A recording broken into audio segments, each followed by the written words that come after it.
মুড়ির মতো memory card বিক্রি কখনো দেখেছেন? আর যদি বলি, এই ছোট্ট মেমোরি কার্ডের ব্যবসা থেকেই অনেক মানুষ গড়ে তুলেছে কোটি কোটি টাকার বাণিজ্য, তাহলে কি এটা বিশ্বাস করবেন? চীনের কিছু মার্কেটে ঢুকলে এমন কিছু দোকান দেখা যায় যা আমাদের দেশে মুড়ি বা খুচরো পণ্যের দোকানের কথা মনে করিয়ে দেয়। পার্থক্য শুধু এতটাই, এখানে বস্তা ভরে বড় প্যাকেট ভর্তি করে বিক্রি হচ্ছে memory card, USB drive, SDB drive এবং বিভিন্ন ধরনের ডিজিটাল অ্যাক্সেসরিজ। দোকানে যারা কাজ করেন তাদের অনেকেই বেশ তরুণ। চীনে অনেক ব্যবসায়ী এলাকায় অল্প বয়স থেকেই মানুষ ব্যবসা, বিক্রয় এবং আন্তর্জাতিক বাণিজ্যের সঙ্গে জড়িত।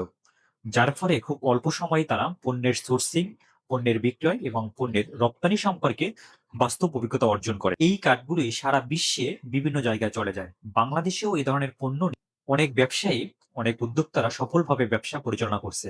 চীনের গুয়াংজুং দীর্ঘদিন ধরে ইলেকট্রনিক ডিজিটাল পণ্যের অন্যতম বড় পাইকারি কেন্দ্র হিসেবে পরিচিত।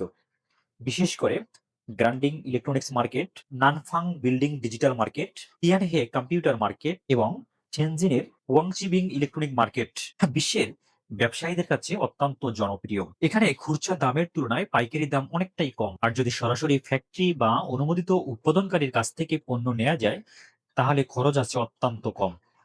তবে সবচেয়ে গুরুত্বপূর্ণ বিষয় হলো সঠিক সোর্সিং খোঁজ করা, পণ্যের গুণগত মান যাচাই করা এবং নির্ভরযোগ্য সরবরাহকারীর সঙ্গে দীর্ঘমেয়াদী সম্পর্ক তৈরি করে ব্যবসা পরিচালনা করা। আজকের বিশ্ব বাণিজ্যে শুধু পণ্যের নয়, তথ্য এবং সঠিক সংযোগও সবচেয়ে গুরুত্বপূর্ণ সম্পদ। আর সেই কারণে চীনের এই মার্কেটগুলো এখনো হাজার হাজার আন্তর্জাতিক ব্যবসায়ীর গন্তব্য হিসেবে পরিচিত। ভিডিওটা কেমন লাগলো অবশ্যই কমেন্ট করে জানাবেন।